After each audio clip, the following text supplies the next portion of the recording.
కొంతమంది ఆటో డ్రైవర్లు free bus పథకం ద్వారా మాకు పెద్దగా నష్టం ఉండదు అంటున్నారు. మరి దీనికి మీరెందుకు ఇంత సమ్మె చేస్తున్నారు? నష్టం లేదని లేదండి. ఎవరైనా స్కూల్ పిల్లలు తోలేవాళ్ళు అట్లాంటి వాళ్ళకి ఉండదు, ఇబ్బంది లేదు. కానీ ఫ్రీ సర్వీస్ చేసే రోడ్డు బస్ సర్వీసింగ్ చేసే ప్రతి ఒక్కరికి ఇబ్బంది ఉంటుంది. గ్రామాల నుంచి సమీప గ్రామాల నుంచి పట్టణానికి వచ్చే ఆటోలకు సంబంధించి ఇబ్బంది ఉంటుంది. సర్వీస్ చేసే సిటీ బస్సులో ఉన్న ఏరియాలో తిరిగే ఆటోలకి తప్పనిసరిగా ఇబ్బంది ఉంటుంది. ఇబ్బంది లేని పరిస్థితి ఏమి ఉండదు. 60% మేము ఉపాధి కోల్పోతా ఉన్నాం.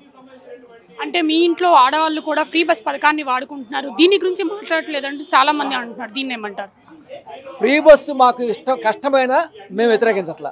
అది మహిళలకు ఉపయోగం, అది సక్రమంగా అమలు చేయాలి, మరింత ఎక్కువగా ఉపయోగకరంగా అమలు చేయాలని కోరుకుంటా ఉన్నాం. ఫ్రీ బస్సు వ్యతిరేకించట్లా. ఆ ఫ్రీ బస్సు కారణంగా నష్టపోయే ఆటో కార్మికుల్ని ఆదుకోవాల్సిన బాధ్యత రాష్ట్ర ప్రభుత్వం మీద ఉంది. మీరు హామీ ఇచ్చారు, అమలు చేయాలి. అంటే ఎలాంటి డిమాండ్స్ కోరుకుంటున్నారు గవర్నమెంట్ దగ్గర నుంచి? ఇవాళ ప్రభుత్వం ప్రతి కార్మికుడికి 15,000 చొప్పున ఇస్తా ఉంది. ప్రధానంగా పెనాల్టీలు జీవో 20 రద్దు చేస్తూ ఉంది. సాధికార బోర్డు ఏర్పాటు చేస్తా అన్నారు. అది కాకుండా మేము ఉపాధి కోల్పోతున్నాం కనుక ప్రతి కార్మికుడికి నెలకు 3,000 రూపాయలు పెన్షన్ అనేది మేము డిమాండ్ చేస్తూ ఉన్నాం.